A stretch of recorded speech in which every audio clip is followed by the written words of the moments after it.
you are here for the roundtable discussion on public lands, and those of you who are not, you are now here for the roundtable on public lands. My name's Tyler. I'm with Montana Conservation Voters, and we're here with a panel of speakers to talk about some issues that are important to preserving our public lands. And we've got a diverse set of panelists that are excited to talk about different things. But first of all, I'd like to thank a few things. We'd like to thank Imagination for hosting us. They've got 3 events going on at the same time right now. They're event hosting machines.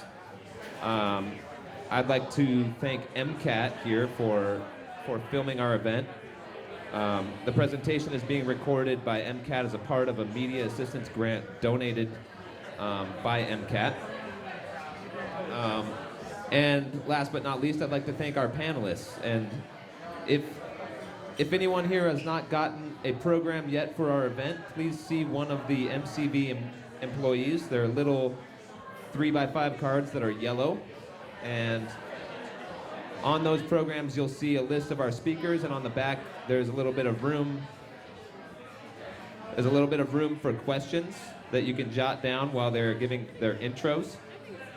And we are going to let each panelist sort of introduce themselves, and then we'll open up the floor for questions and discussion about public lands. And after that, we'll let everybody kind of mingle and talk about what to do with the rest of that program. But without further ado, I'll leave it to our panelists to introduce themselves.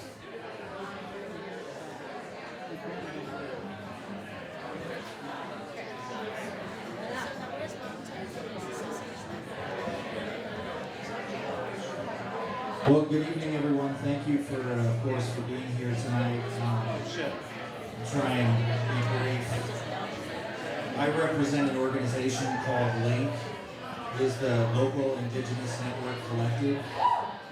We are a group of organizers and community members who went to Standing Rock, North Dakota, and visited with people from the camps to report back to the community what it is that we need to do collectively to protect Montana's waters. And just a quick note, Montana's rivers and streams actually serve and flow into the United States. Every major riverway begins in the state of Montana. And so when we went out to Standing Rock, we could only see the Keystone XL pipeline looming on the horizon. It's not something that is only owing to Republicans or one party or the other. This is a group problem.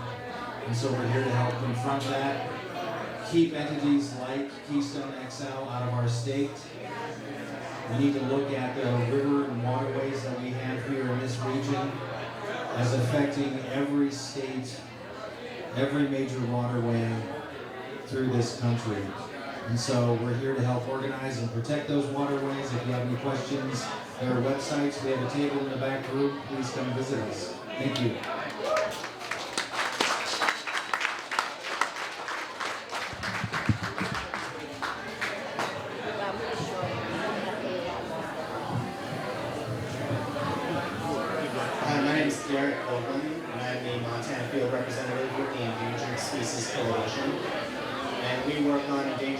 Issues, and particularly defending the Endangered Species Act, which is under attack in Congress right now. The reason this is important is because the Endangered Species Act is our strongest wildlife and habitat conservation law on the books. It not only protects habitat for imperiled wildlife, but it protects habitat for all the other critters that share habitat with endangered species.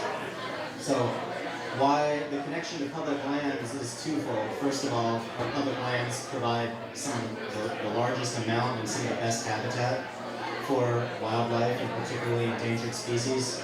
And second of all, some of the same forces, industries, and even individuals who are involved in seeking to gut the Endangered Species Act are the same people that are trying to take away our public lands. and sell them off to the highest bidder, including Representative Rob Bishop, Congressman in Utah, Senator Barrasso in Wyoming has a bill ready to be introduced to weaken the Endangered Species Act. So anyway, we have more information on the table in the back room, as well as a couple postcards you can send to our senators, Tester and Senator Daines, urging them to stand strong and support our safety net for fish and wildlife on the brink of extinction. Thank you.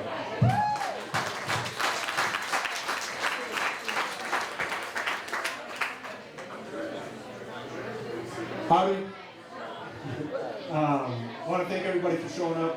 It looks like a really good turnout. My name is Jeff Lucas. I work for the state chapter of Montana Backcountry Hunters and Anglers. We look at our work on public lands through the lens of, our saying is keep public lands in public hands. We've been fighting the public lands transfer for a while now. We're pretty active in the state legislature, but active nationally as well as locally, whether it's private landowners blocking off access to checkerboarded land, supporting programs for wildlife habitat such as Habitat Montana. We fought pretty hard along with MCV and the legislature to secure that funding and restore it to its rightful purpose. We also work on fair chase hunting and fishing ethics, things like that, and just general conservation work, whether it's state, local, or national. So my background is that I worked as a fishing guide for about 15 years, so I kind of made my living off of public lands for a long time, so I feel like I have a decent perspective from other angles as far as why public lands are so important and why our shared national heritage of public lands access, not just the fishing and the hunting aspect of it, but hiking, camping, exposing our youth to the great things that can be discovered outside. So that's what we work on, and as I sit on this panel here, there are a lot of folks that we've worked with as coalition members in the state of Montana and nationally. So a lot of respect for the groups that are up here and the work that they get done. Thank you.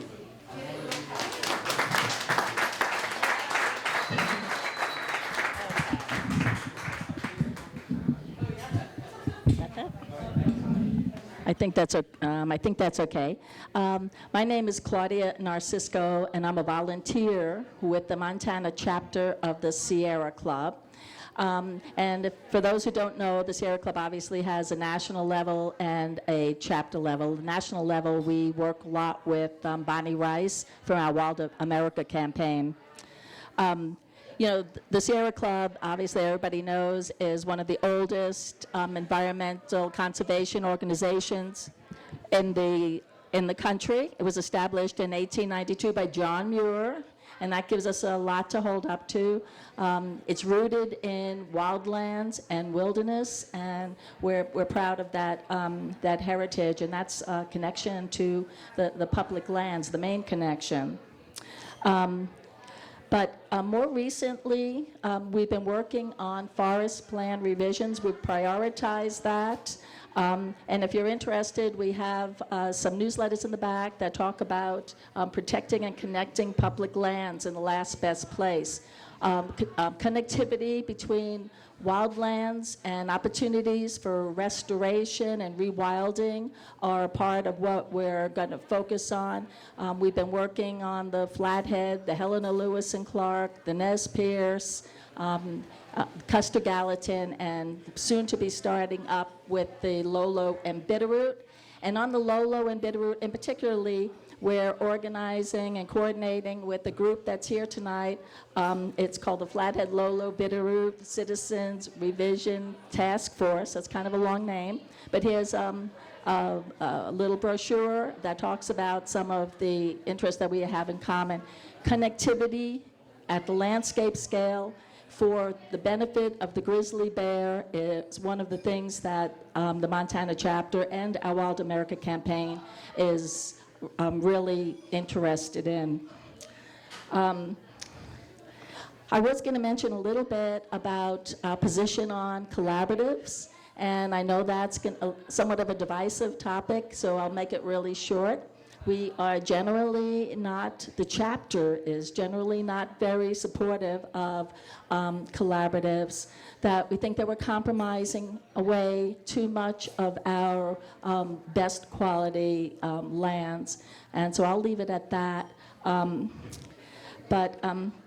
So we believe it's wrong to sacrifice what is rapidly vanishing, rare, and unique, and to convert it to what is common and readily available nearby. And so I think that we have to take real care before we make decisions on releasing some of our best wildlands to other purposes, and we should fight harder to keep them for the intended purpose of being roadless and wild. In the face of climate change, we're hopeful to be mindful of connectivity, and we have had the benefit of having an article written for our Sierra magazine, and if you're a member, you would have gotten this, but E.O. Wilson, he wrote an article, it's titled 50-50, and it's about half Earth, and I don't know if folks here are, you are familiar with that. And it's titled 50-50, a Biologist's Manifesto for Preserving Life on Earth. And there's a lot of good information there, so I hope that you can find a copy. This is the only one I have, so I'm going to keep it. Anyway, tonight we are here to take executive action on Executive Order 13792, the review of our nation's most valued places. The Montana's Upper Missouri River Breaks is amongst the national monuments that are being reviewed, and we're very skeptical of that word. And in the table in the back, we have some information on the Sierra Club's position and quite a few good talking points that you can refer to, and you can get online you can get online at sierraclub.org/protect monuments and submit your comments. So that's about it in a nutshell. Thank you.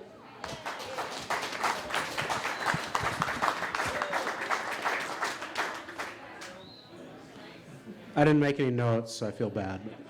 My name is Todd Frank. I own the Trailhead here in Missoula. We're celebrating our 43rd year in business.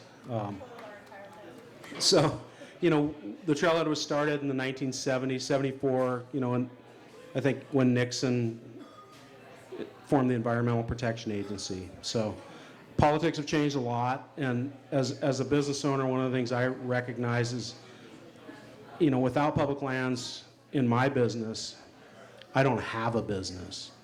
The people that go out and do things and recreate, that support what we do it. I mean, we wouldn't have a business if people could only hang out in downtown Missoula in their Chacos, which we all do. But I also think that having gone through this last 2 big election cycles, as a business owner, I realized that customers from every walk of life and every political perspective come into my store and are all customers and all have a place that they come from. And I think, if I ask anything, is that I think you need to have these reviews looked at carefully, and I think it's a bad deal. But I also would encourage everybody to make sure that you don't, get in your bubble in Missoula and realize that the rest of Montana is not like it is here in Missoula. And, we have to work really hard to find things that we have agreement with. And I know collaboration tends to be a dirty word, but we got a lot of work to do, I think, as a group. And as a business person, I'm involved in Outdoor Industry Association, and the outdoor industry is a $6.3 billion industry in the United States now. It's a powerhouse, and our industry pulled out of Utah because of this. People like Patagonia said, we're not going to go. We don't believe this is the right thing to do. Patagonia is my biggest vendor. They're close to 25% of my business. And so, I've been very fortunate to have that relationship with them. And so we, as business owners, we have a lot of power to talk about the things that are important to us. And I think, my takeaway in the last 6 months has been that democracy's, not a spectator sport. And everybody in this room needs to do something to make a difference. And whatever it is that you want to do, own it and do it. So thank you.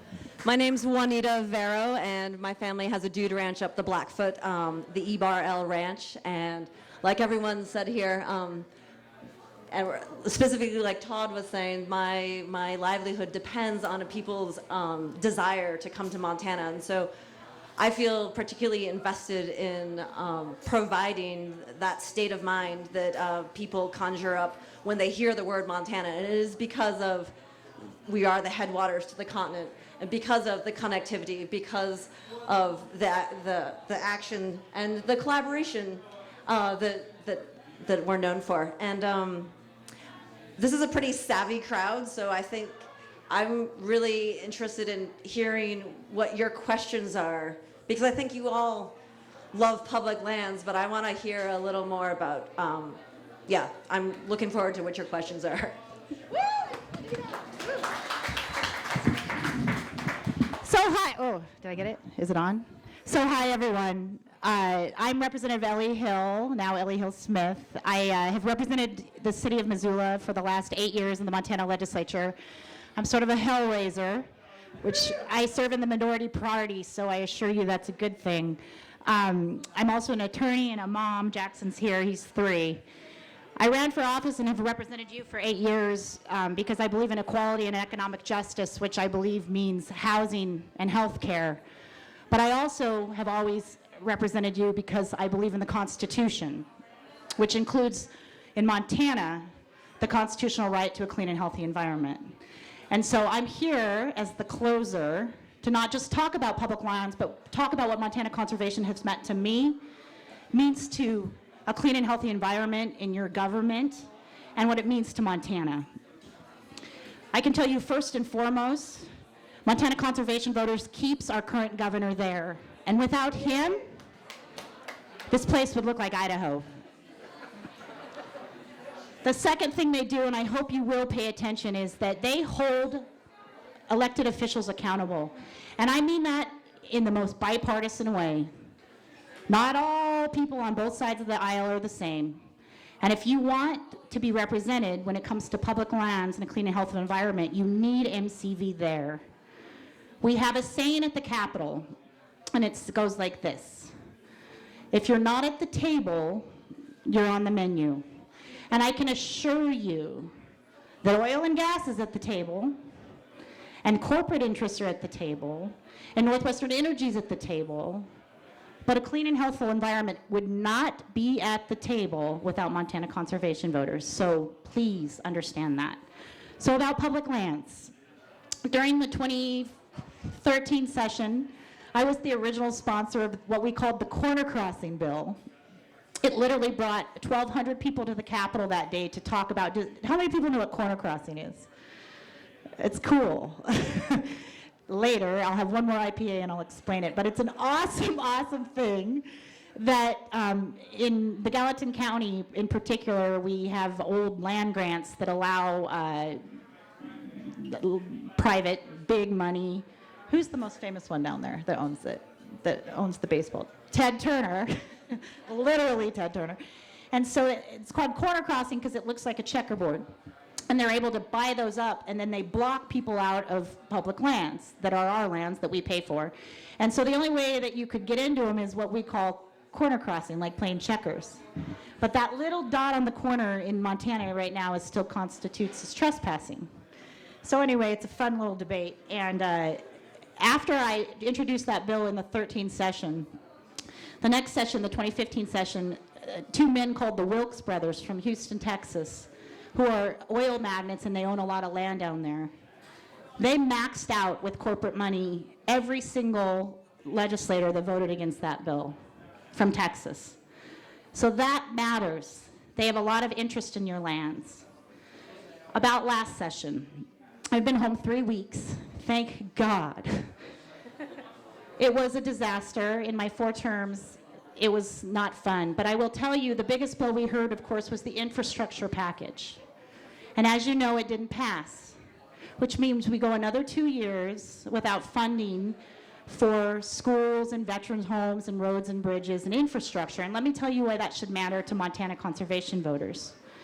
Flint, Michigan, that's infrastructure, right? A doctor, a pediatrician starts noticing that there's lead in a bunch of kids. Why? Because politicians and corporate interests didn't want to fund their infrastructure. And it made kids sick, and it made some die. And there's been 13 criminal indictments since. So infrastructure matters. It's not a social justice issue alone. It's an environmental justice issue. And that's Montana conservation voters. So with that, we'll open up for questions.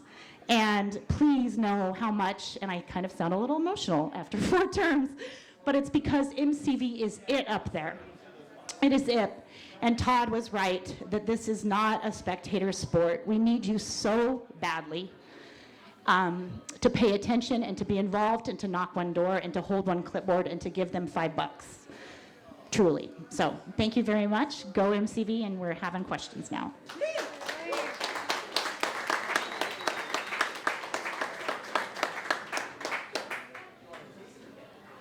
Nope. All right. All right, this white microphone stand is the question mic, so feel free to step up and ask a question. If you're participating in our event, please maybe make your way to the front so we can hear a little better. It's pretty echoey in this room. If you're not participating in our event, we ask that you please be respectful and keep your voices to a low murmur. And with that, I'll open it up to anyone who has a question. Thanks.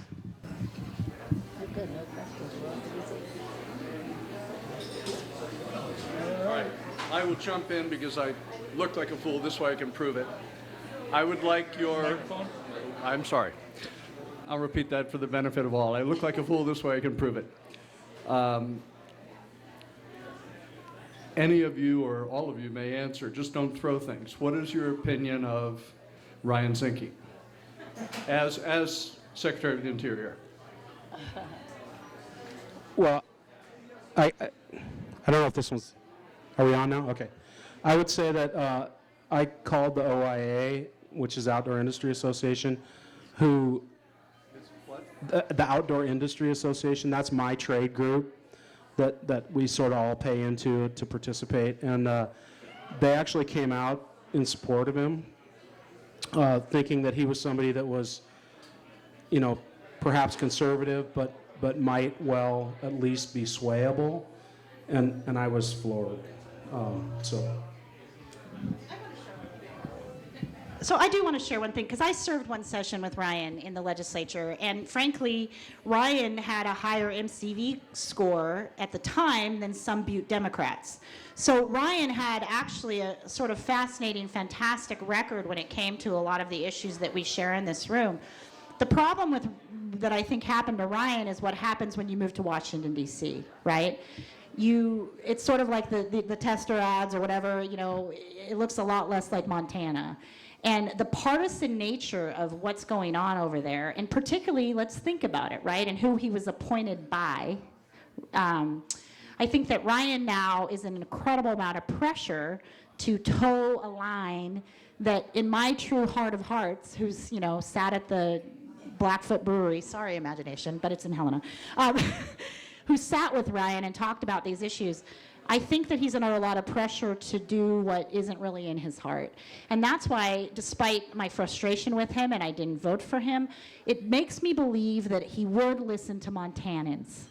That if we got to him, if we kept the pressure on, if we really did it in a meaningful, collaborative way, and it's difficult to say, but I would hope that Ryan, we could change him on some of these issues, I would hope. May I follow up? May I?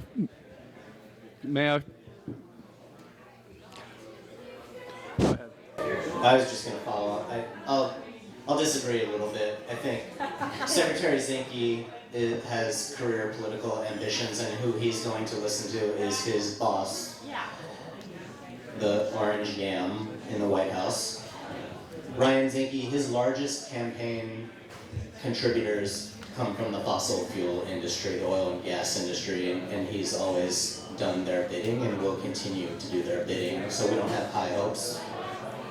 Wish it were different, but... I would say from BHA perspective, we've always had a decent working relationship with him and an open line of communication. And so therefore, when he was selected for secretary, we had high hopes that he would represent Montana fairly well in an administration that seemed to be counter to a lot of the conservation issues that we hold near and dear in Montana. I think our greatest fears have been kind of shown to be true, unfortunately.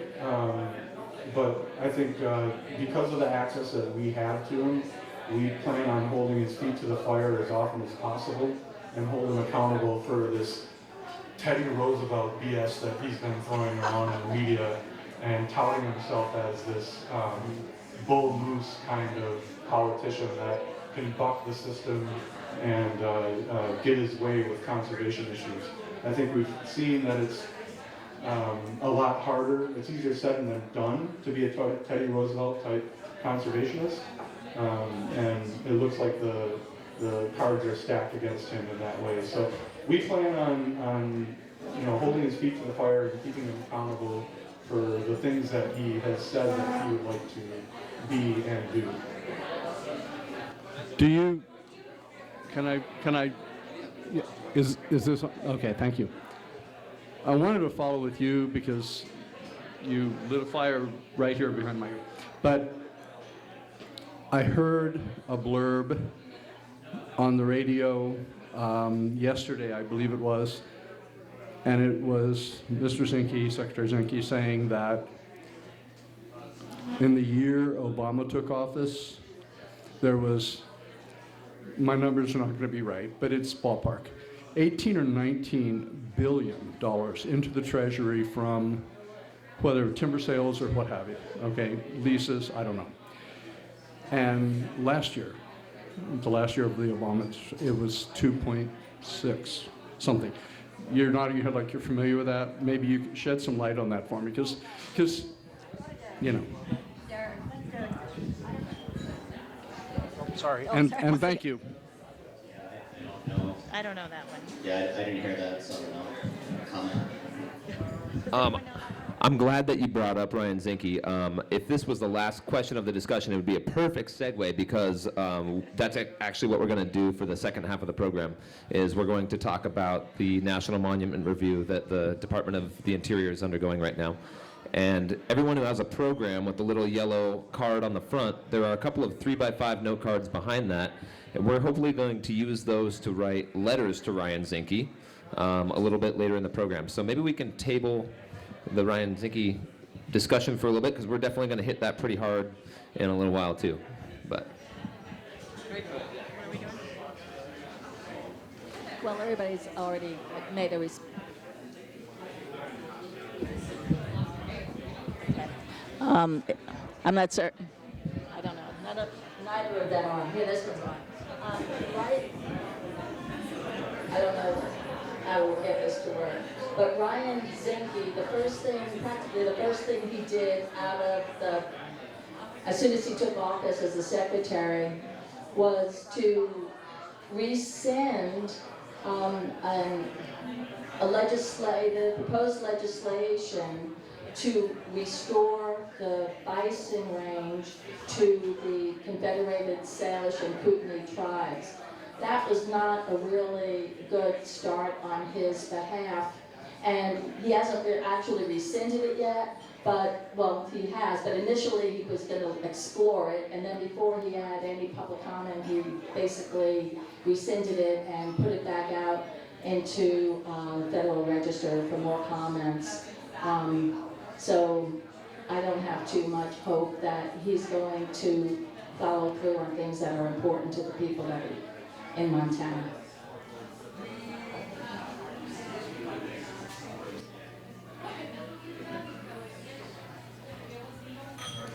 Next question.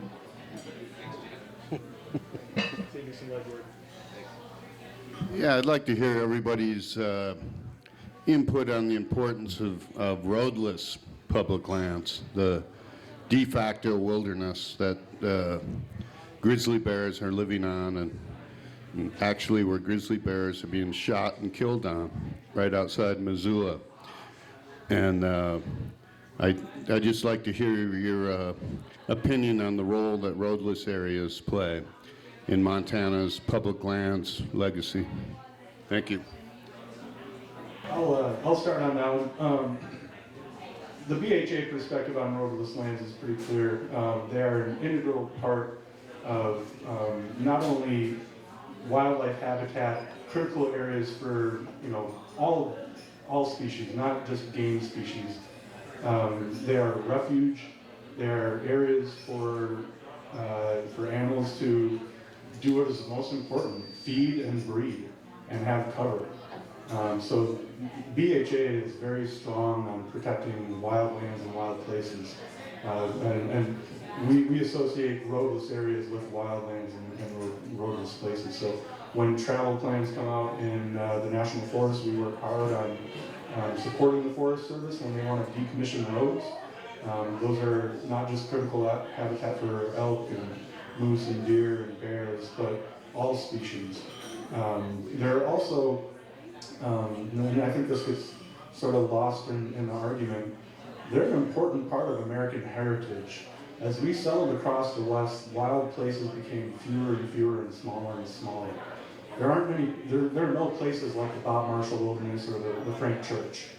And those are a finite resource, and they are part of our shared heritage as Americans. We look at figures like John Muir, Bob Marshall, Teddy Roosevelt, lots others that gave voice to wild lands and why they speak so directly to the American experience. So when we talk about roadless areas and wildlands, I personally feel very strongly about them, but BHA looks at them from a multifaceted perspective, not just in a critter habitat, but also a shared heritage as well.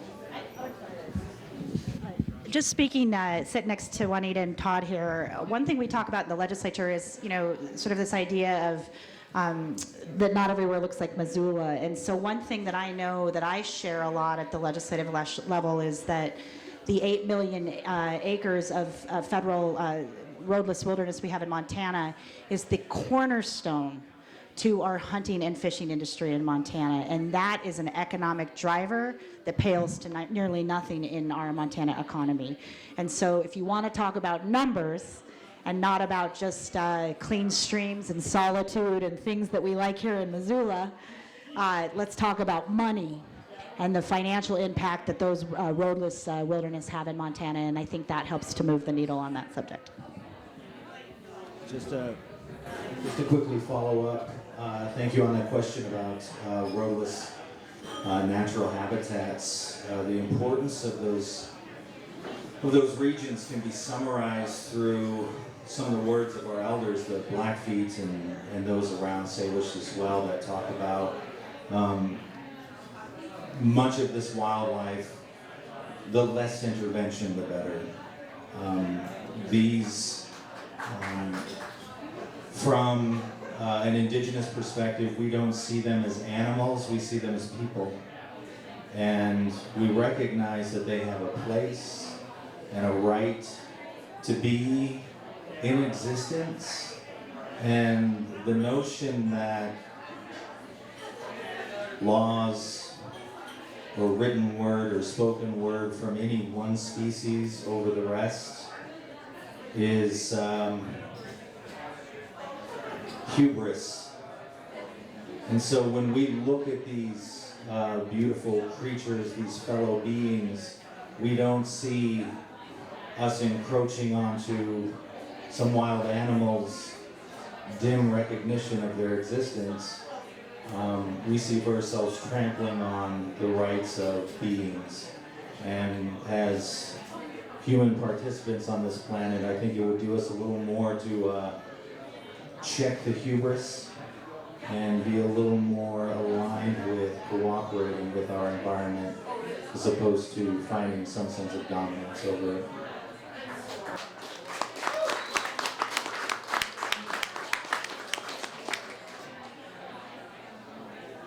Well said, sir. Is this well said, sir? A short comment, then a question. I think it's a bit of a red herring to focus too much on the transfer of public lands to private hands. Although that's a potential, it pales in comparison to the control aspect, the control of public land, which is really on the top of the agenda in terms of the one percenters, the wealthy few, and how they're trying to exploit everybody's resources. They can do it just fine with it still in public, quote unquote, hands, given the political system and the way it's going. My question is for those that engage in collaboration, how do you avoid the slippery slope of serving some more narrow private interests in the process?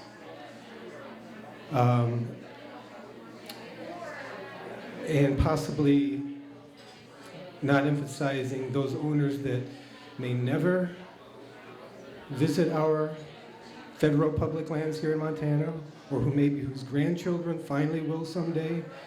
How do we avoid not emphasizing that private interest, which tends to be one of the criticisms? Anyway, thank you.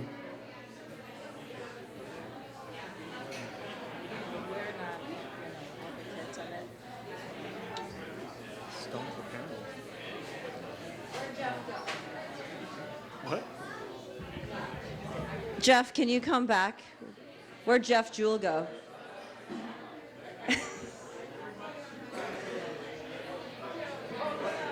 Yeah. My understanding of that question is you're wondering how, oh, this feedback is terrible, sorry. Okay. The specific private interests you're concerned about are folks who aren't here in Montana for I mean, their grandkids might come eventually, or what's your specific rub? Like people with conservation easements, or what? I'm sorry if I wasn't clear. Sorry, thanks. So let me see if I can ask I this think more I clearly. One of the criticisms leveled at collaboration has been that what you have is a narrow set of the public interest, or a smaller set of the public interest, especially locally focused folks who may not represent those people in Florida or Oklahoma who might just as much love the public lands, federal lands, especially here, but whose voice isn't being heard by the roundtables and collaboration that may be focused up in whatever corner that some of the collaboratives. So to me, that's kind of a slippery slope, even sort of towards privatization, because a lot of the private interests are the ones that are sitting at these tables, and they sort of, in some ways, substitute for the public processes like National Environmental Policy Act, which allows every owner of the public lands to get involved in a very specific outlined legal process. Is that clarified anymore?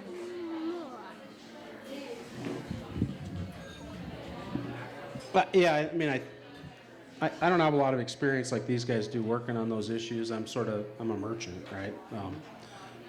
But one of my favorite quotes is, "The world is run by people that show up." And so, you know, if you're not at the table, you're on the menu. And I think my takeaway from that is, if you want to, you know, we need a broader perspective of people to participate in those events, to make them be more, or collaboration, to make them be more broadly focused with the whole community. But I think that's a challenge sometimes to get people there. And I don't know the answer to that. I just think that's the reality, is that, you know, the terms are dictated by the people that are at the table. Can I say something? Yeah. Before I was a volunteer with the Montana chapter of the Sierra Club, I was a Forest Service employee, and one of my last jobs was as the writer-editor on a forest plan revision team. Now, that means I kind of answer the phone also and do filing and things of that sort. And we had kind of like, we called them roundtables or working groups that went on and on and on. Some people who were even totally wanting to be engaged were like, you know what, we've done enough, I'm getting sick of this. But the people that I remember were those people who called from all over the country and said, these are my lands, how do I participate? And at one point we said, well, we'll put you on a conference phone in the middle of one of the tables in a room like this where everybody's talking. Is that their opportunity to be part of a working group? We have our environmental laws. We have NEPA, our National Environmental Policy Act. We have our National Forest Management Act. There's procedures that are very specific that create an even playing field for all Americans to participate in their public land management. Now, one of the things that I see happening, we're talking about transfer of public lands, but in some of these collaboratives that are now actually going over into legislation. It not only is a matter of working on a project, but it morphs somehow to become legislation. How do the people who are sitting at the table rate so much that their notions and their ideas and their values are somehow drafted onto paper to be taken to our U.S. Congress? There's a lot of issues here that I really think that we need to double think about collaboratives and their end game.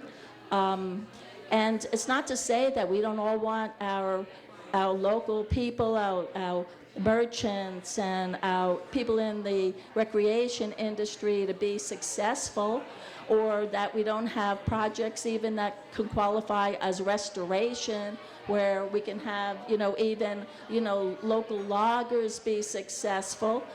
But we need to be careful that we don't step on our flagship environmental laws in the process. And I have one more thing to say about that.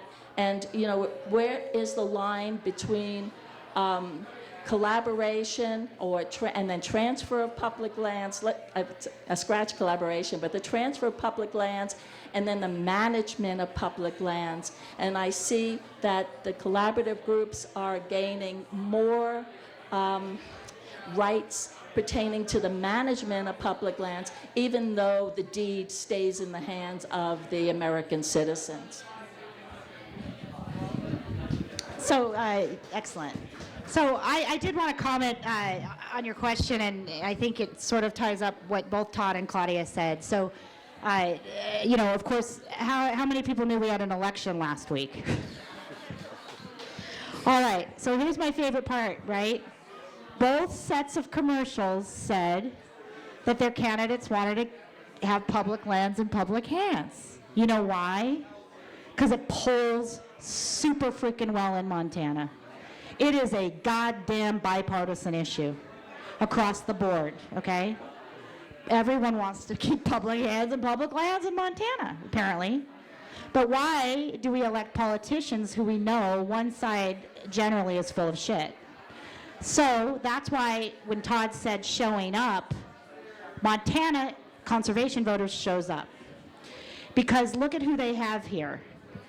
Bringing people together, collaborating to get everyone heard. Jeff, we call Jeff's organization a hook and bullet.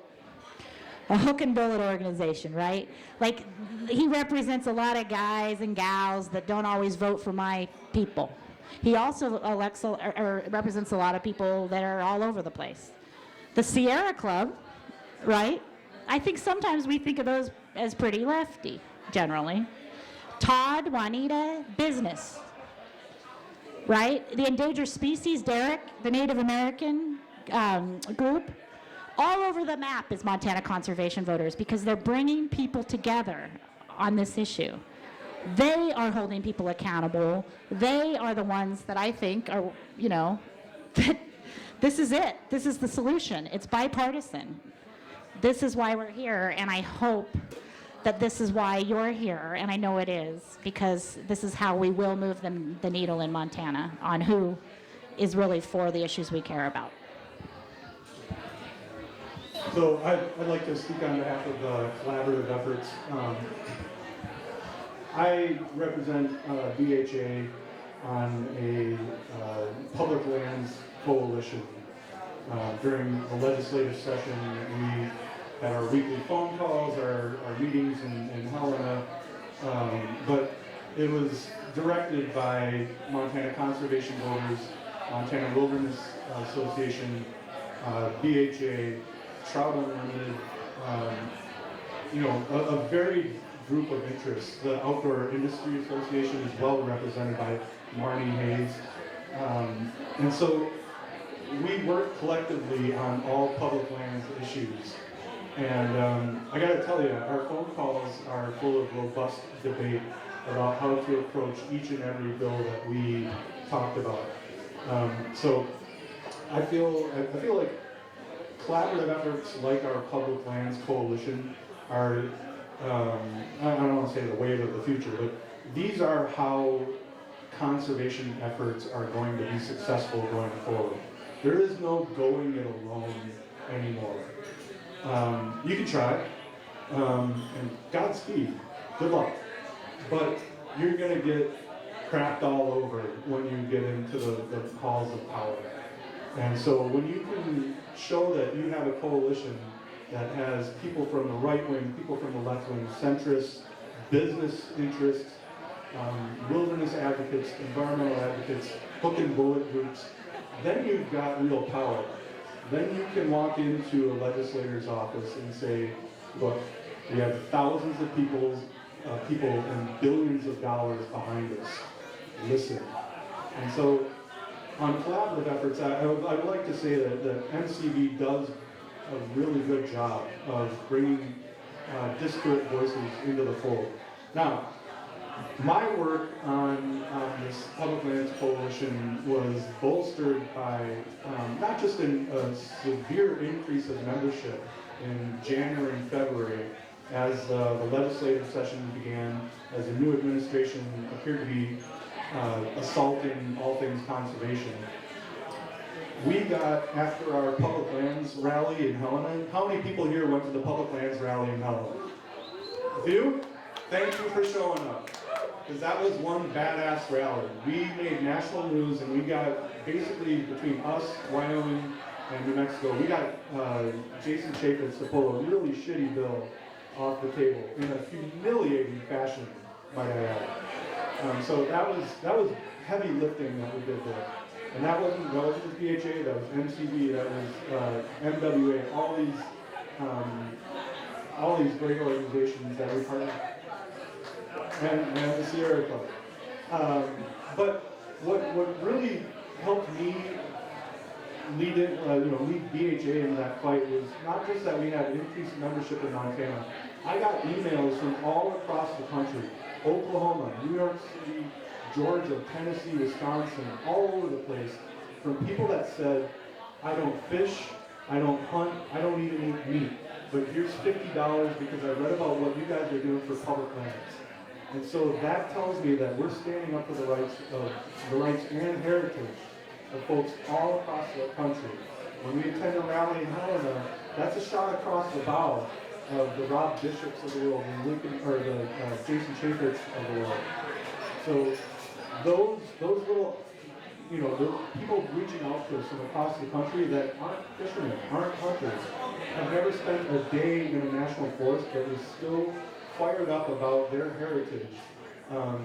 It helped me get through that tough slog of fighting the legislative battles that our collaborative efforts do. So thanks everyone for that showed up. I'll just add, I don't have a comment. I think you asked a good question. I don't have an answer for you on that, but I do think on the preface to your question, I don't know if I'd go so far to say the sell-off of public lands is a red herring, but I think you're right. Industry has always had their way on public lands for the most part, even while they remain public and in public hands. And I think we do need to be vigilant even as we persevere against the sell-off of public lands. We still need to be vigilant about undermining clean air, clean water, and our public lands while they remain in public hands, because they are being exploited and developed. I think it's important to add to this discussion that I think the point was made just a moment ago that even in the last 30 years with two-party leadership, Democrats, Republicans in the White House, we can say that we've been on a steady course of things getting worse. Here in Montana, across the Northwest, and across the nation. Our waterways are constantly being sold off to businesses, our waterfronts and so forth, at the sacrifice of our health. I heard Flint, Michigan mentioned earlier. That is the result of inaction. And why it results in that, and why we continue to invest and vote and participate in a two-party system that has repeatedly shown that it is a failed experiment. I believe it was Benjamin Franklin who actually stated, repeating an experiment over and over and again, expecting a different result, is insanity. This is what we come to. The United States, as of today, is not a democracy, it is an oligarchy. The corporations, and this is not just some left-wing conspiracy theory, the data supports it. Voters, individuals, no longer decide what we do with our public lands, where it goes, who has say in those matters, and who gets to be at the end of that conversation. It's a dollars and cents situation. It is not a game. It is at the expense of all of us. So where I come from, politics used to be a matter of regions finding their own delegates for themselves. Politicians used to have to prove themselves to you. We don't follow that mechanism anymore, and I'm inclined to say it's based primarily on fear. And so we need to take our politics back. We need to take our states back.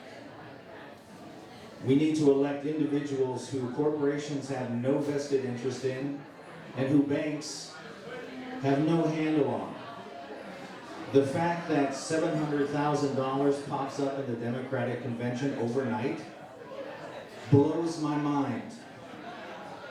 The fact that millions of dollars show up in the Republican Party is no surprise at all. But we wonder where this money comes from, who is behind it, and what guarantees are being made to them. This is where we stand. We stand at a precipice of either taking our state back, setting an example for the rest of the nation, that third parties have a possibility of being successful so long as the people come together. Laws, legislation, rules of these nature do not change or sway public behavior. Shame, criticism, awareness, stepping up to that table to eat. That's what gets us back into the conversation, and we as Montanans need to step up and take that action as soon as possible, because it will only continue to slip away if we continue to apply the same solution. You got my vote.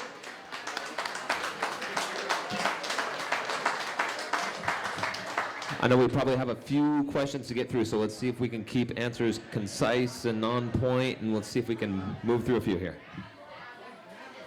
Got 2 questions. I guess the first is directed at Mr. Frank. I'll state them both, but I'm just curious your thoughts on an excise tax that's similar to Pittsman Robertson or Dingle Johnson in the OR industry. And then the second, for all of you, how do we make our public lands more relevant to our various cultures in the U.S. that are represented in our urban populations, where public lands aren't necessarily as accessible as they are here in Montana?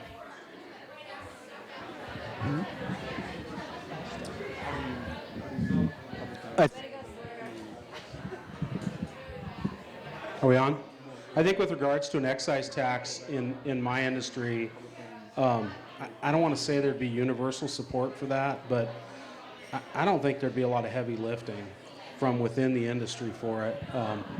Whether the consumers would accept that as a cost of what they do, I don't have the answer to that. I know, that our market disruption with online and Amazon and those kinds of folks is significant, and it's primarily based on price. And so I think there is a resistance in the overall community about paying more. But, I like to tell people we live in a great democracy and somebody has to pay for it. And I think we're all happy to do our fair share. I just don't think you'd have pushback from the industry. If there's pushback, I think it would be from the consumer.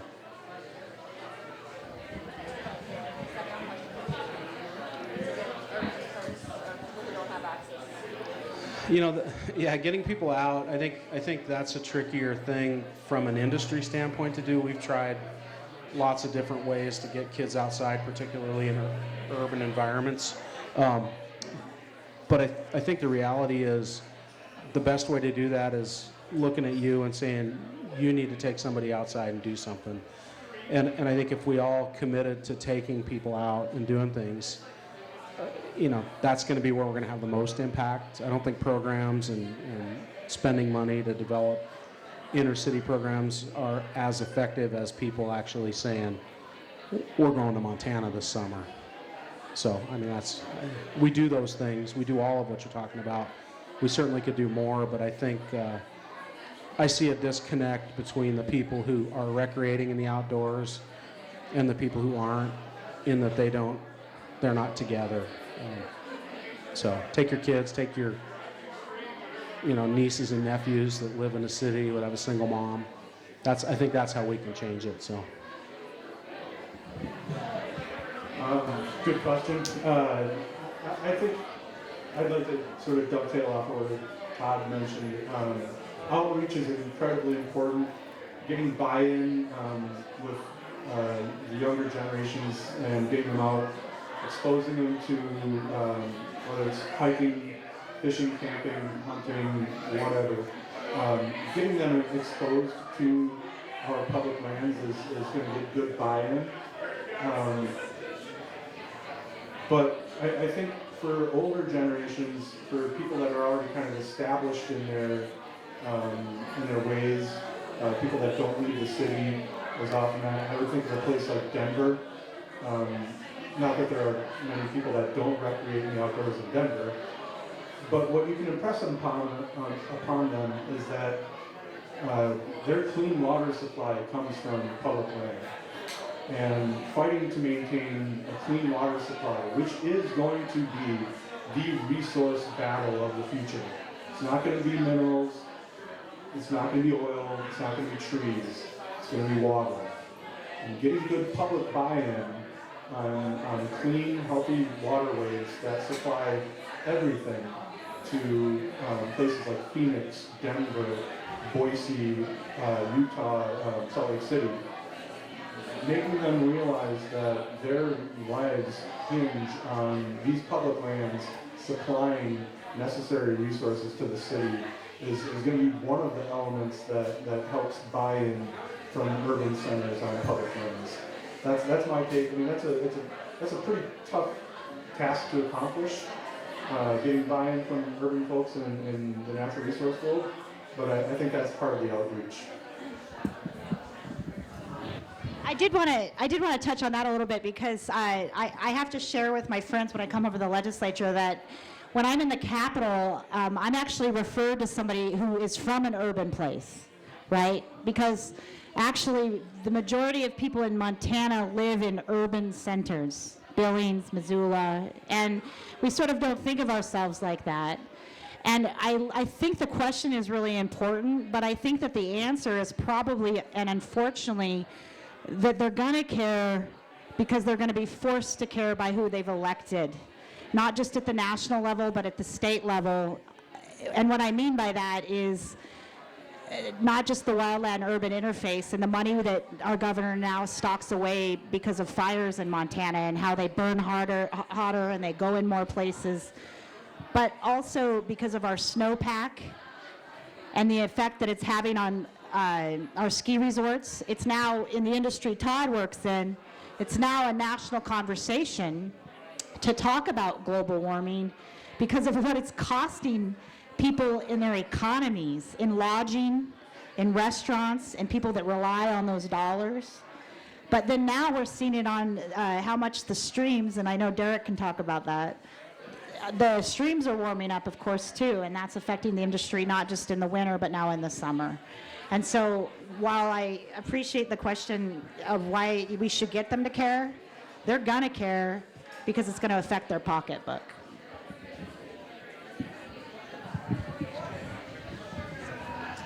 You know, that question really goes toward the purpose of us gathering here tonight, and that's the monument, National Monument Executive Order to review the national monuments. And one of the strong arguments for national monuments is that it does draw tourism, and all of our public lands draw tourism to communities, to rural communities, and that are far more successful today than they were 30 years ago, 40 years ago, when their economies were driven by commodity resources. They're far better off, and there's organizations like the Sonoran Institute that have very in-depth analyses of how public lands are benefit people, and even things like coming to the Yellowstone to see the wolf. I guess they say in Park County alone, the wolves attract $35 million or more. That was in the Gray Wolf Plan a few years back. It probably is even more now. So there's a lot, not just the land itself, but even if they're driving through, it's an important element to economies. And you know, the Sierra Club is known as an outings organization, so we do try to bring people out into the woods. Not quite as successful as Montana Wilderness Association that has dozens and dozens. Yeah.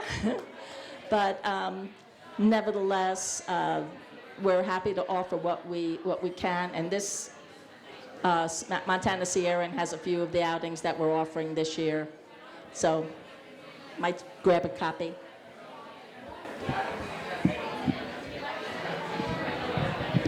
So my question's for Joseph Grady and anybody else who'd like to.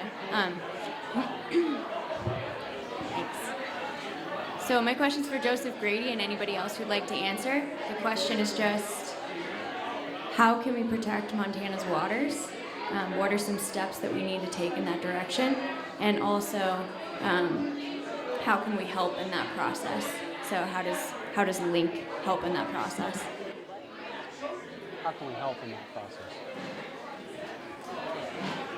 That's a big question. Thank you.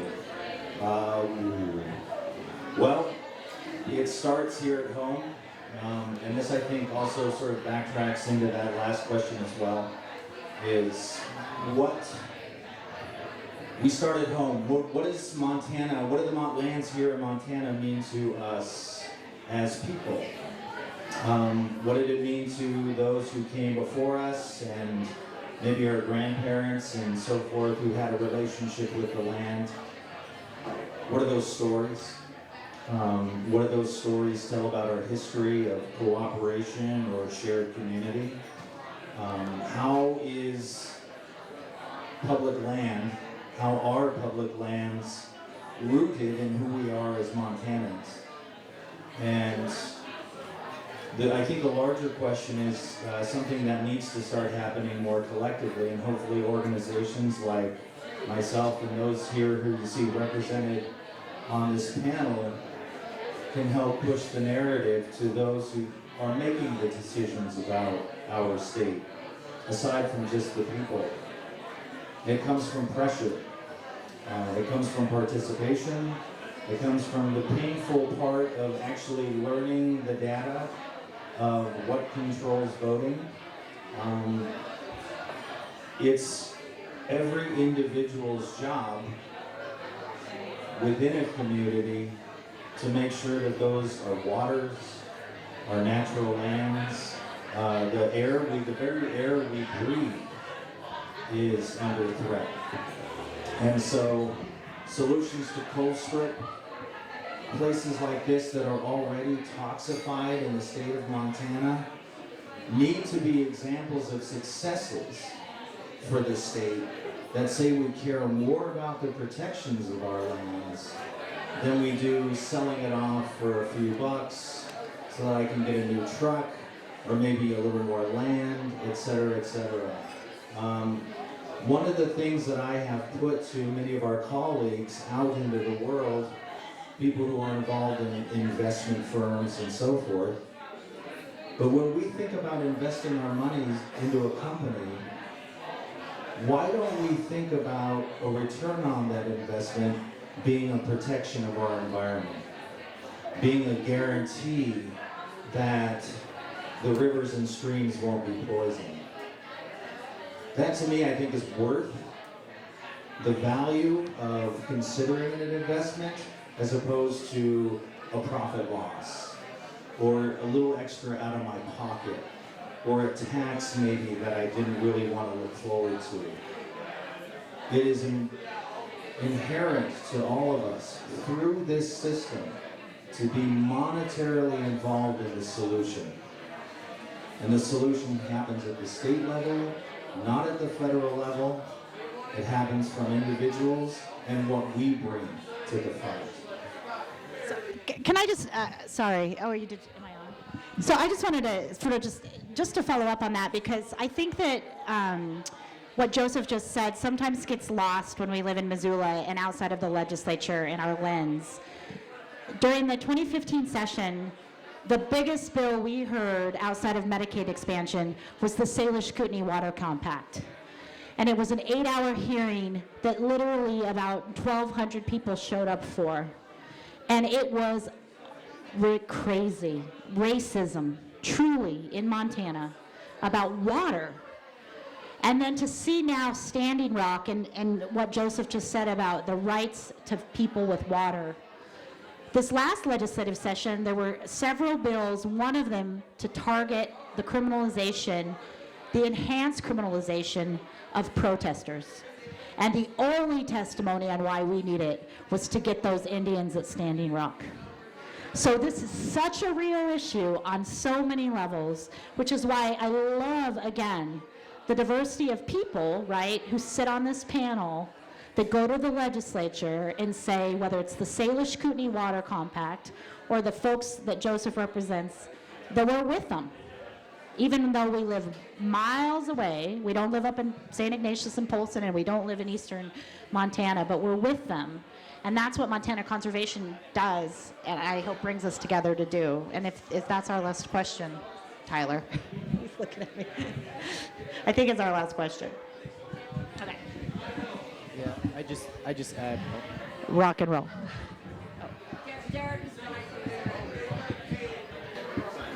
Yeah, it's a good question. I'll just echo what Jeff said earlier, that the big fights are going to be over water in the future. And I will also add that not just our surface water, but our groundwater.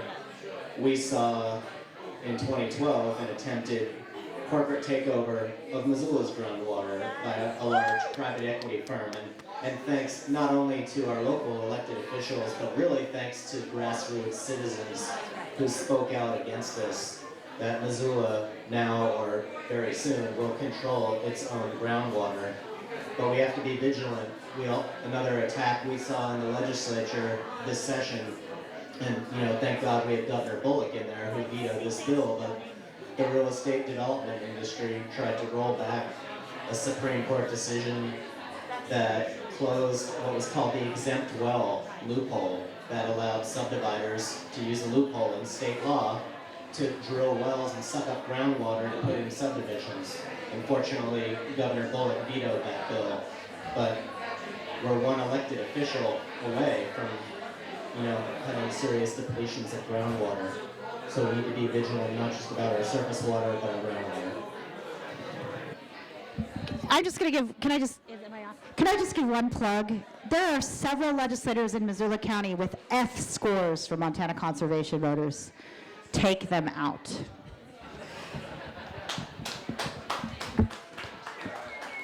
Not for drinks.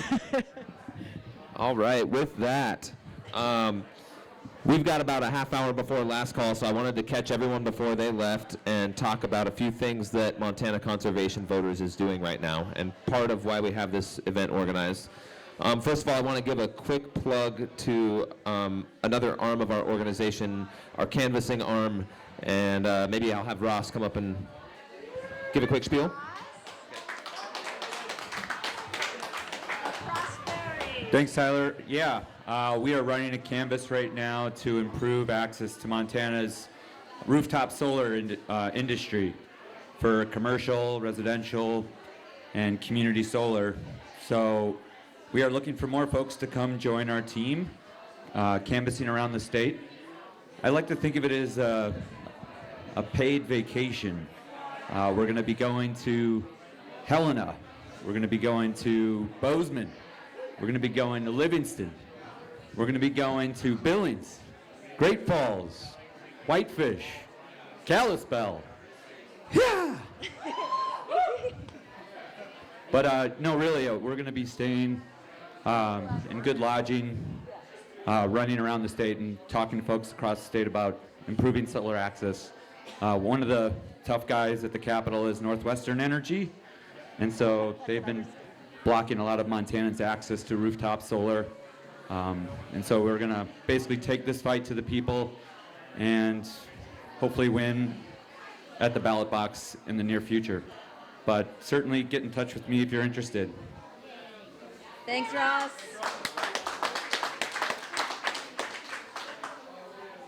All right, the last thing on the agenda has to do with these little 3x5 cards that are attached to the back of your program. So if everyone has a program, please take a look at those. They're blank right now. What we want to do with those is we want to write a quick letter to Ryan Zinke about the National Monument Review. The reason we're doing this right now is that there is a public comment period open until July 10th where they are accepting comments about your thoughts on public monuments as a part of this unprecedented review. So really quick, I'll give you a brief rundown of the Antiquities Act and what it means and what a review means. The Antiquities Act is about 111 years old. It was signed into law in 1906 by Teddy Roosevelt. And back then, conservation was a conservative issue. It was championed by a congressman named John Fletcher Lacey from Iowa. And he was an 8-term Republican who was a general for the Union. And ever since then, in 110 years, there have been 16 presidents that have added to that legacy, 8 Republicans and 8 Democrats that have added to create 126 national monuments. And right now, 27 of those national monuments are under review and potentially on the chopping block.